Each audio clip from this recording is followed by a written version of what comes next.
Bom dia, pessoal. Sejam muito bem-vindos à primeira edição do W Faria News.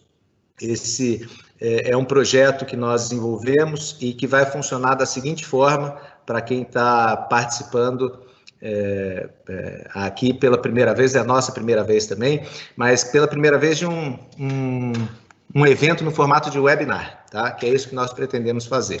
Nós vamos abordar toda semana 2 ou 3 assuntos relevantes e cada um desses assuntos vai ser tratado por um especialista da área, por um coordenador ou sócio da área respectiva. Esse assunto vai ser endereçado por mais ou menos uns 5 minutos e depois nós vamos abrir 5 ou 10 minutos para perguntas, tá? Então, enquanto o assunto for sendo tratado, por favor, participem, enviem mensagens, enviem perguntas, porque essencialmente o W Faria News ele é interativo, tá? A gente conta então com a participação de vocês.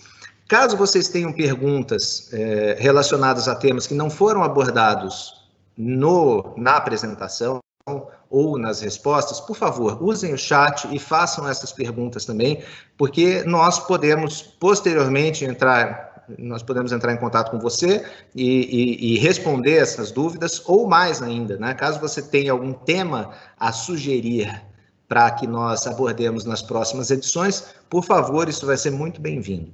Então, hoje nós vamos ter 2 assuntos, um relacionado à área de compliance, a LGPD, e outro vai ser tratado pela nossa área de direito público. Tá? Então, eu vou passar agora a palavra ao Dr. Pedro Akel, que é o sócio da nossa área de direito público. Pedro.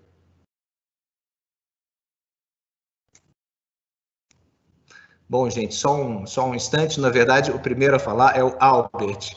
Então, é o Albert Bayer da nossa área de compliance. Albert, por favor.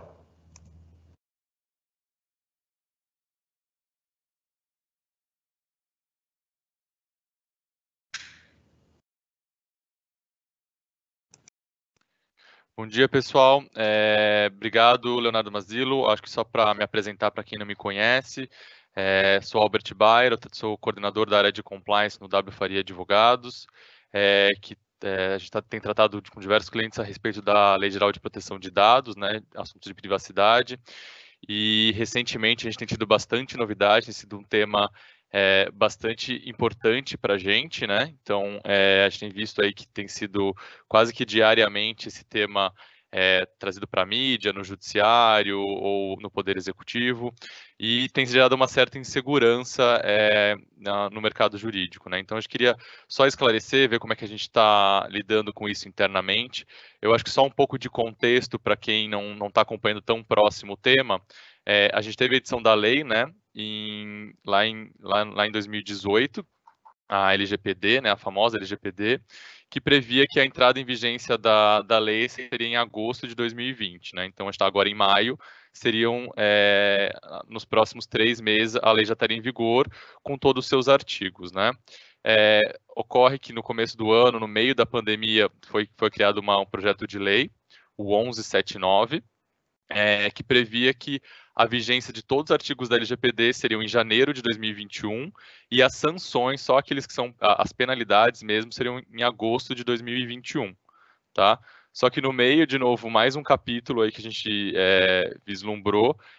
Semana passada, recentemente, a gente viu a MP 959, que alterou a vigência da lei para 3 de maio de 2021. Então, a gente está com um cenário bastante complexo, né? Então, como é que a gente faz isso com os projetos de LGPD que estão em andamento? Como é que eu reporto isso para minha alta administração? Como é que eu realmente faço isso? Então, só depois desse pequeno contexto, a ideia é a gente explorar um pouco mais como é que a gente tem enfrentado isso com os nossos clientes.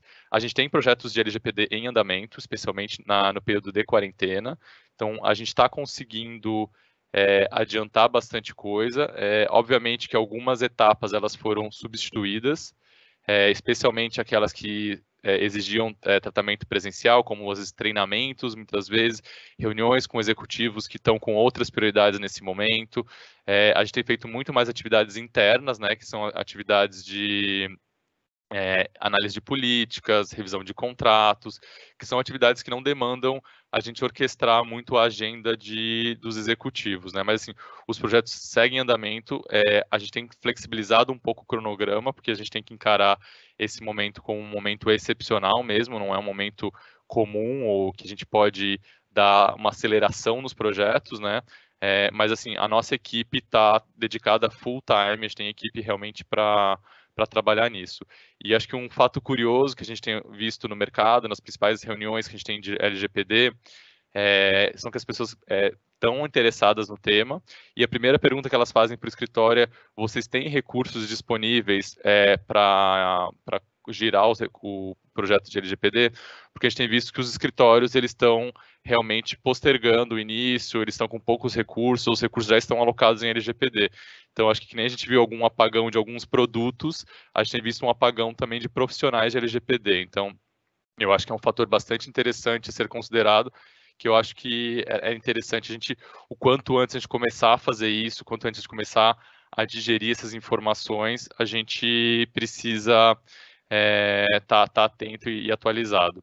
Outro ponto que eu gostaria de destacar hoje para vocês é especialmente com relação tá bom, Albert, como é que eu passo para minha alta liderança? O prazo é agosto, é janeiro, é maio? Como é que eu consigo incluir essa pauta na minha liderança, né?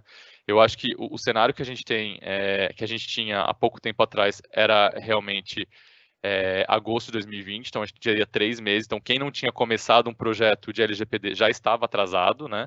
Então, porque a gente tem uma expectativa que um diagnóstico dura aproximadamente numa empresa de médio porte, uns 3 meses, e a implementação outros 3 meses adicionais. Então, um projeto que dura aproximadamente 6 meses, mas obviamente a gente consegue acelerar com a quantidade de recursos que a gente aloca no projeto, né? Então, a gente consegue ter uma certa flexibilidade, mas também a gente não consegue fazer um programa em uma semana, um programa em um mês, a toque de caixa, né? Isso não é viável para a gente diagnosticar todos os tratamentos de dados que são realizados pelas organizações. Com a edição da PL, teve um tempo adicional, então, na verdade, a gente começou a entender que as empresas ganharam a dilação ali da pandemia, literalmente, né? A gente ganhou setembro, outubro, novembro, dezembro, janeiro, então a gente ganhou 5 meses nesse processo. Então, o que seria viável realmente a gente ter. Então, aquelas empresas que estavam atrasadas poderiam começar e ter um prazo maior, né? Que realmente foi considerada a pandemia e, eventualmente, alguma outra situação de criação da NPD que poderiam ajudar nesse processo de implementação também. Com a edição da MP, na verdade, esse prazo foi elastecido, né? Então foi mais para frente. Só que o que a gente tem visto é que a MP não foi muito bem recebida no Congresso Nacional. Então, assim, hoje em dia, obviamente que a gente não gosta de fazer previsões, mas a gente já viu alguns movimentos da MP ser juntada ao PL 1179 e alguns pareceres de alguns membros do Congresso falando que o prazo já foi discutido e que o prazo se manteria em janeiro de 2021 e agosto de 2021. Então, eu acho que é importante, quando você for passar para a sua alta liderança, exatamente esse ponto. Olha, o prazo que a gente tem, por mais que a MP que está vigente agora seria maio de 2021, pode ser que tenha uma alteração no Congresso Nacional que vá para janeiro de 2021. Então, assim, eu não contaria com mais de 2021. Eu acho que é um projeto bastante complexo. Eu acho que quanto mais prazo a gente tem para endereçar esse aspecto, é importante até para amadurecimento. Tem algumas situações imprevisíveis que às vezes acontecem, especialmente nesse momento, né? Mas às vezes algum terceiro relevante que não foi envolvido, algum risco que a gente não tinha conhecimento no início do projeto. Então, são alguns fatores que a gente gostaria de chamar a atenção, que não é um projeto simples de ser feito e que realmente as empresas precisam começar a estruturar isso internamente. Seja através de e-mail marketing, informando esse cenário atípico, né, digamos assim, de três normativos falando exatamente sobre alteração de prazo, e para uma decisão de risco da liderança, né? Então, eu diria que hoje em dia, se você for tomar uma decisão para implementar o seu programa de proteção de dados com início para maio de 2021, seria um alto risco. Janeiro de 2021 seria um médio risco e agosto de 2020 seria um baixo risco. Então, você estará aderente à norma. Então, Eu acho que é esse cenário de tomada de decisão de risco, né? Então, mas é importante iniciar essas discussões, iniciar os principais conceitos da LGPD, de dados pessoais sensíveis, o que quer dizer, como é que ela se comunica com outras normas como direito do consumidor, Código Civil, porque a gente percebeu pré-pandemia que as empresas que já tinham uma evolução maior em proteção de dados, elas saíram mais rápido da crise, né? Então a gente realmente recomenda aos nossos clientes que deem atenção a esse tema, porque ele realmente deu velocidade tecnológica e reduziu riscos de muitas empresas que estão sendo colocadas suas operações 100% online, né? Inclusive relacionamento com o cliente, conversas via aplicativos. Então, se você tem um tratamento, você tem um diagnóstico, uma fotografia completa da sua organização, ajuda muito a sair mais rápido dessa crise, né? Então, que evita também um eventual incidente de segurança. Outro fator que eu acho que nós, como profissionais de direito, ou pessoas que são relacionadas a temas de compliance, de LGPD, precisam estar atentos que a proteção de dados, diferente de outras crises, ela está na pauta da quarentena, ela está na pauta dos poderes executivos e legislativo, né? Inclusive, ontem teve uma decisão bastante relevante do STF com relação à proteção de dados. Então, assim, nas outras crises a gente não tinha esse fator proteção de dados e agora constantemente a gente vê um vazamento de dados, a gente vê um ataque cibernético, a gente percebe que a preocupação da legislação, por exemplo, para uso de dados de telefonia hoje em dia, que é a grande discussão que foi tratada no STF ontem, o assunto proteção de dados foi levado em consideração para uma política pública. Então, nada mais justo que as organizações também trazerem proteção de dados para a mesa e para a discussão. Será que eu não estou sendo muito invasivo? Será que esse produto é viável frente à Lei Geral de Proteção de Dados? Será que a gente está aderente a esse tema? Então, são essas provocações que acho que a gente tem que propor, colocar na mesa. Eu sei que o cenário é bastante complexo, mas eu acho que a gente, como business partner, muitas vezes a gente precisa ajudar a liderança a chamar atenção para o que é relevante. O que é relevante hoje em dia no mundo jurídico, no mundo de compliance, é a proteção de dados. Acho que não afasta outros temas relevantes como o tema anticorrupção, como o tema de prevenção à lavagem de dinheiro, como gestão de terceiros, mas é um tema novo que poucas pessoas têm conhecimento técnico e que precisa ser transmitido para as áreas de negócio, né? Então, para elas ajudarem, trazerem os riscos que tem na operação e colocarem as áreas de compliance, o jurídico, muitas vezes, temas e riscos relacionados à privacidade e proteção de dados. Será que o meu produto, com a vigência da lei, ele é viável? Será que a minha empresa, muitas vezes, é viável? Acho que as empresas de tecnologia, muitas vezes, elas estão sendo colocadas em xeque exatamente nesse momento. E quem não está considerando proteção de dados tem um risco muito grande de continuidade dos negócios, né? Então, eu recebi uma pergunta aqui no chat, deixa eu ver se eu consigo acessar aqui. O Leonardo Mazilo também já colocou. Pessoal, quem quiser fazer perguntas está no chat, tá? Tem uma pergunta que eu recebi aqui pessoalmente. Como lidar com projetos de LGPD frente à quarentena, né? Como é que a gente está encarando isso nesse período que é bastante adverso? Como a gente falou, a gente tem alguns clientes atualmente que estão com projetos em andamento, né? Então, a gente realmente tem observado que tem algumas atividades que não são possíveis de fazer, por exemplo, treinamentos presenciais, de repente convocar todo mundo para o escritório não é viável, né? Mas a gente tem conseguido acelerar muita coisa via web conference. As pessoas estão mais disponíveis para fazer reunião online do que as reuniões presenciais. A agenda era mais travada, a locomoção era um pouco mais difícil, e a gente tem conseguido agendar reuniões mais rápido e obter mais informações mais rápido, isso que tem ajudado bastante. Alguns clientes que não estavam tão preparados, tão estruturados com relação à estrutura de tecnologia e de TI, eles tiveram um pouco mais de dificuldade de se adequar. Então, eles ainda estão na gestão da crise, né? Mas quando acabar essa gestão de crise, a gente imagina que eles retomem a normalidade. Então, a ideia é que a gente tenha exatamente essa continuidade dos negócios e volte a LGPD para a pauta, né? Então, espero que não seja de uma forma de gestão de crise de LGPD, com incidente de segurança, muitas vezes, né? Porque a gente tem visto que muitas operações estão sendo colocadas online, muitos colaboradores usando comunicadores virtuais, usando aplicativos de webinar como esse aqui que a gente está falando agora, mas que isso seja preparado. Então, antes de você estudar quais ferramentas de tecnologia você vai utilizar, é importante a gente ter a privacidade e a proteção de dados, ver quais as camadas de segurança da informação que a gente tem, como é que, quais acessos que a gente está liberando. Então, é muito importante as áreas de compliance, as áreas de controle ajudarem os clientes as áreas de negócio nessa etapa. Uma surpresa muito positiva que a gente tem visto, que as áreas de tecnologia elas estão bastante sobrecarregadas nesse momento de quarentena, porque muita gente está sendo colocada, às vezes, a toque de caixa para trabalhar remotamente. Mas a surpresa positiva é que essas áreas de tecnologia têm apoiado muito e eles têm muito conhecimento de segurança da informação. Eu acho que a gente, que é da área jurídica, muitas vezes é um tema mais recente para a gente, né, que a gente está desenvolvendo há pouco tempo. A legislação é de 2018, né, o próprio amadurecimento, a gente não tem uma autoridade nacional aqui, mas a gente tem alguns normativos internacionais que nos ajudam a balizar algumas tomadas de decisão. Então, a gente consegue ajudar os nossos clientes a dar soluções, mas assim, as áreas de tecnologia eles já têm um preparo desde a faculdade, um preparo desde do início do curso deles, na formação deles, que realmente é bastante amadurecido em proteção de dados, em privacidade, nesses assuntos, tá? Então, acho que isso é uma surpresa positiva, que eu gostaria de compartilhar com vocês da experiência que a gente tem nos nossos projetos, e também exatamente como a gente trata isso.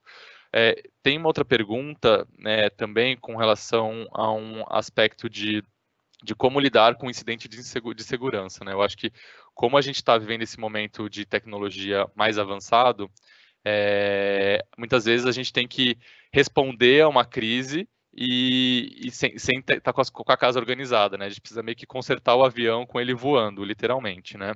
Então, como é que a gente tem visto isso? A gente, inclusive, está apoiando um cliente, né, nesse momento a fazer uma investigação de privacidade e proteção de dados relacionada ao tema, para entender qual que é a dimensão, quais foram as informações, quais foram as medidas, e identificar os responsáveis, e para a gente primeiro dimensionar o problema para depois a gente fazer um plano de ação, né? Eu acho que a gente começar a estruturar esse comitê de crise, também quais são as áreas mais impactadas, quem são os principais stakeholders para ajudar nesse incidente de segurança, a gente precisa ter essa estrutura bastante robusta, né? Então, dá para fazer, tá? Acho que não precisa. O ideal seria a gente já ter políticas, procedimentos, o comitê formado, que é o que a gente está recomendando, literalmente, objetivamente, né? Mas a gente precisa ter uma resposta rápida a um eventual incidente de segurança, né? Então, a gente precisa responder, e eu acho que usar isso como um laboratório mesmo. Acho que o país todo está sendo colocado em um laboratório em proteção de dados, e acho que as organizações também, elas vão ser desafiadas em algum momento a terem esse cuidado adicional, né? Eu acho que eram esses os temas que eu tinha para falar de Lei Geral de Proteção de Dados. É mais uma discussão mais abrangente, eu acho que a gente fica à disposição para uma discussão mais aprofundada, se de repente alguém tiver uma dúvida específica da sua organização que não quiser compartilhar aqui no chat, manda um e-mail, acho que o meu e-mail tá disponível no site, ou enfim, contata pelo evento que a gente responde vocês rapidamente, tá? Então eu queria passar a palavra para o Pedro Hackel, que é o sócio da área de Direito Público, que ele vai tratar de um outro tema bastante relevante aí no universo jurídico.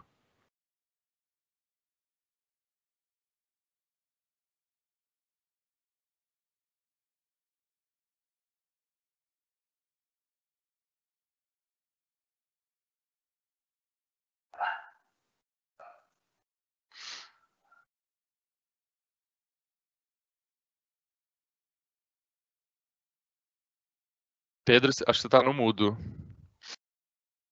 Perfeito, muito obrigado por avisar, Albert. Vamos lá, bom dia a todos, eu sou o Pedro Hackel, eu sou sócio da área de tributação da Folha de Pagamentos do W. Faria Advogados e também da área de Direito Público. Eu vou trazer para vocês as novidades sobre essas duas áreas, né? Então, a primeira novidade é que semana passada o Supremo Tribunal Federal decidiu afastar os artigos 29 e 31 da medida provisória 927 de 2020. Essa medida provisória, nesses artigos, eles tratavam de uma presunção negativa de que o coronavírus não era considerado uma doença ocupacional, né? Então, qual a relevância disso, né? O Supremo falou, olha, esse artigo está suspenso, não faz o menor sentido considerar e impingir, obrigar que o colaborador, o empregado, faça a prova de que ele contraiu o coronavírus no trabalho, né? Então, essa prova, evidentemente, vai ser uma prova que tem que ser, primeiro, você vai precisar de um laudo médico dizendo que você está com coronavírus, né? Primeira informação. Você vai precisar, eventualmente, de um exame dizendo que você tem o coronavírus, mas lembrando que o laudo médico ele é soberano ao exame, ou seja, ele prevalece sobre o exame, ainda que você não tenha coronavírus, segundo o exame. Se o médico atestar que você tem coronavírus, você tem coronavírus. E qual a implicação disso? Bom, ter coronavírus, pela norma, pela medida provisória, não era considerado doença ocupacional em regra, e o empregado tinha que fazer essa prova, né? Agora, o Supremo Tribunal Federal falou não. Evidentemente, isso tem que ser avaliado no caso a caso, né? Uma questão casuística. Por exemplo, evidentemente que os profissionais de saúde, eles estão ali trabalhando, não tem que eu fazer a prova de que eles contraíram o coronavírus no hospital. Isso é absolutamente absurdo, fora de propósito, né? Por outro lado, né, então a gente tem esse extremo, e de outro lado a gente tem outro extremo, né? Tem muitas pessoas, muitas empresas que têm a maioria dos seus trabalhadores trabalhando nas suas casas, né? De home office, teletrabalho, né? E evidentemente é difícil eu demonstrar que esse profissional contraiu o coronavírus no trabalho. Ele pode ter contraído do marido, da esposa, a gente não sabe se ele foi visitar, mas evidentemente ele não foi ao ambiente de trabalho, né? Ele não foi ao local de trabalho. Então, o que é essa decisão?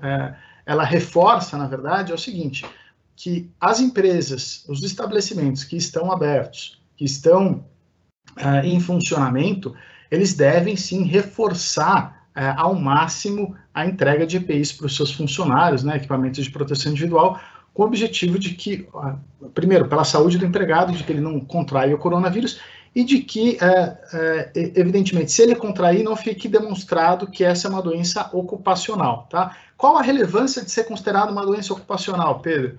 Simples. Uma vez que o funcionário tiver caracterizado uma doença ocupacional e ficar afastado por mais de 15 dias, ou seja, receber o benefício do governo federal da Previdência, esse funcionário vai ter estabilidade de 1 ano, né? Então, a empresa não vai poder demiti-lo, né, por justa causa, quer dizer, sem justa causa, só por justa causa.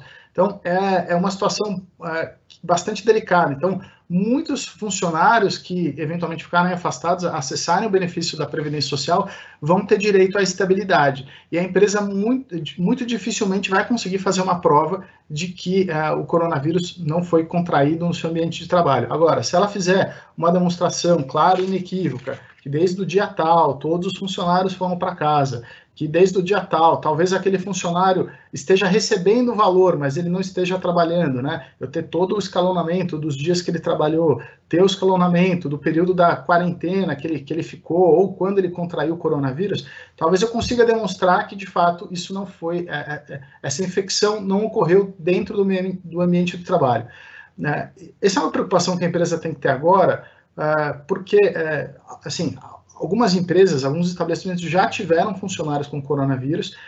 Alguns funcionários, infelizmente, estão hospitalizados, estão há mais de 15 dias afastados, ou até estão em casa, mas assim, não estão em condições aptas para o trabalho. Então, esses funcionários estão acessando o benefício previdenciário, né, o benefício acidentário, o B91, e é uma doença, pode ser caracterizada uma doença ocupacional. Então, a empresa, nesse período que o funcionário ficar afastado, vai ter que continuar recolhendo o FGTS para o funcionário, dependendo da convenção coletiva ou da política interna, talvez ela tenha, inclusive, que pagar uma complementação do salário, mas isso tudo a empresa tem que prestar atenção para que lá na frente, caso eventualmente, daqui 1 ano, vamos supor, 6 meses, o funcionário precisar ser demitido, a empresa talvez não consiga fazê-lo, tá? Então, é importante ter todo esse histórico. Bom, outro tema de tributação da Folha importante foram 3 decisões que foram noticiadas no Valor Econômico sobre decisões judiciais que afastaram o recolhimento da retenção da contribuição para o PIS, COFINS e a contribuição previdenciária de 11%. Então, a gente tem o PIS, que é 0,65%, o COFINS 3% e a contribuição previdenciária de 11%. Dependendo do contrato que você tiver com uma pessoa jurídica, você pode ter a retenção de toda essa tributação, né? Que a gente está falando de quase 15%. E é um valor bastante significativo, ou seja, o funcionário, a empresa que está prestando serviço, ela vai ter o desconto desse valor, né? O que essas decisões disseram? Olha, a portaria 139 de 2020 do Ministério da Economia, ela estabeleceu a possibilidade do PIS, da COFINS e da contribuição previdenciária terem os seus recolhimentos prorrogados de março e abril para julho e setembro, tá? Depois veio a portaria 150 e estendeu isso também para a contribuição previdenciária da Receita Bruta e fez um outro esclarecimento aí sobre responsabilidade tributária, né? E falou que o SAT também estava prorrogado. Só que o PIS, a COFINS e a contribuição previdenciária elas também podem, esses tributos, eles também podem ser retidos, né? E a retenção desses tributos não desnatura os próprios tributos. Então, a gente continua falando de PIS, COFINS e contribuição previdenciária. Não faz sentido, segundo o entendimento dos magistrados, não faz sentido que esses tributos, por terem uma apuração, uma forma de recolhimento diferenciada, né? No caso, existe a retenção, não faria sentido que esses tributos ficassem de fora dessa portaria. E, então, essas empresas acessaram o judiciário e conseguiram que os seus contratos não sofressem a retenção por parte dos contratantes, tá? Então, na verdade, a empresa, a retenção ela vai ocorrer, mas também de maneira diferida. Então, ela vai receber o valor integral por hora, tá? Então, isso é muito importante. A gente recebeu uma pergunta aqui no chat, referente à questão do Covid, né, ser considerado como doença ocupacional. A pergunta é a seguinte: como eu devo classificar isso no CAT? Né? CAT é a Comunicação de Acidentes de Trabalho. Olha, essa é uma questão bastante importante e delicada. Né? A CAT é a comunicação que pode ser o empregado, a empresa, o sindicato, o próprio médico, qualquer pessoa pode preencher uma CAT. Tá? Essa CAT ela tem algumas informações importantes. Uma delas é discriminar a CID, né, a Classificação Internacional de Doenças, que gerou afastamento. Uma das possibilidades é você colocar o código B342, que é o código da Covid, né? Então, o funcionário ou a empresa colocar o B342, o funcionário vai estar ali, de fato, caracterizado como Covid, pelo menos para efeito de um efeito inicial, né? Até uma possível prova. Então, muito cuidado aí para saber se de fato o funcionário está com Covid ou não, para você não fazer a caracterização errada. Tem muita gente que tem feito a classificação como isolamento, né? A classificação de isolamento tem um código, está lá na letra Z, né? Isolamento, quarentena, isso está muito claro. E uma coisa importante que eu esqueci de falar e que muitas empresas não têm feito uma vez que o funcionário está com Covid, comprovadamente ele contraiu Covid, a empresa ela pode abater o valor do funcionário, né? Ela pode deduzir esse valor integral, desde que limitado ali ao teto da Previdência, que são cerca de R$6.000. Então, para cada funcionário, eu posso deduzir da minha folha de pagamentos R$6.000. Todo funcionário que teve Covid, eu posso deduzir até R$6.000 da minha folha de pagamento, do valor que eu tenho a recolher, tá? Isso um período limitado, só de abril, maio e junho.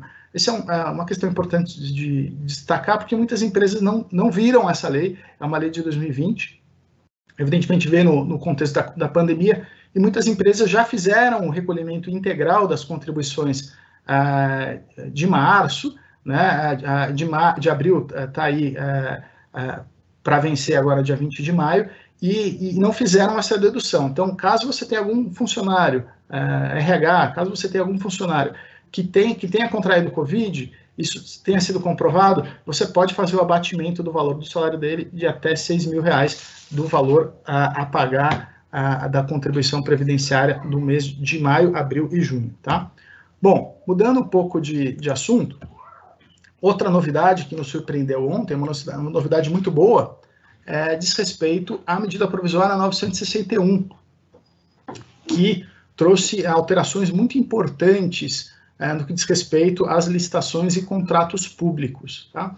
A primeira alteração relevante diz respeito à previsão de pagamento antecipado. Então, a gente tinha já diversos normativos, né, que tratavam enfim, das licitações, dispensa, etc. Tal, mas nenhuma delas tratava da questão do pagamento antecipado. Essa lei, evidentemente, ela está valendo só agora que durante o período da pandemia, mas ela é bastante clara e bastante interessante do que diz respeito ao pagamento antecipado. Então, ela prevê expressamente que a administração pública, federal, distrital, municipal, administração direta e indireta, quando ela fizer uma licitação, ou caso ela já tenha feito, no momento que ela for fazer a adjudicação dessa licitação, ela pode permitir o pagamento antecipado desde que exista uma significativa economia de recursos para a administração pública, tá?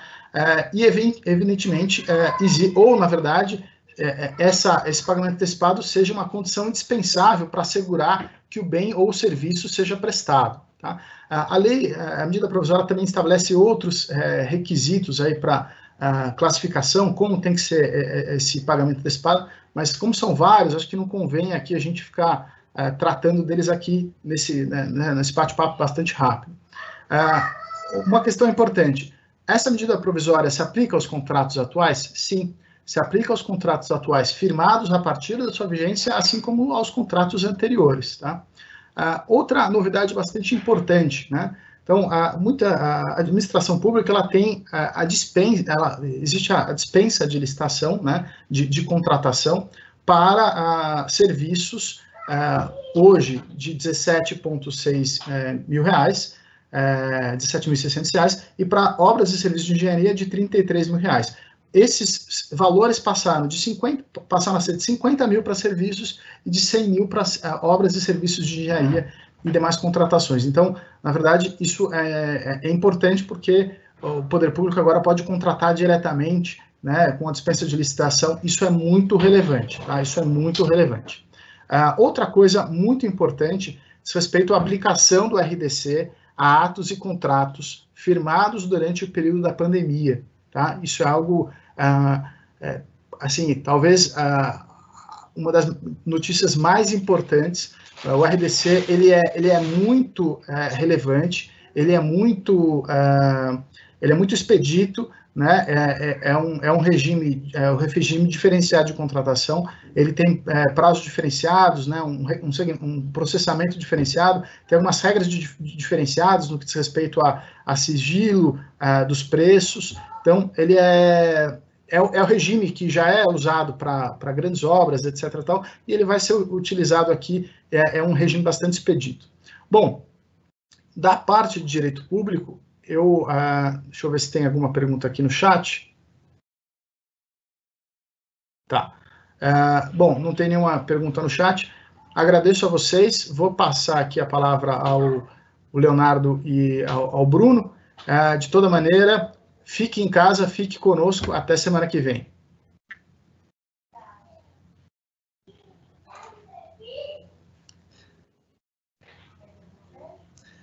Bom, obrigado, Pedro. Queria agradecer também ao Albert e agradecer a vocês que participaram do nosso evento.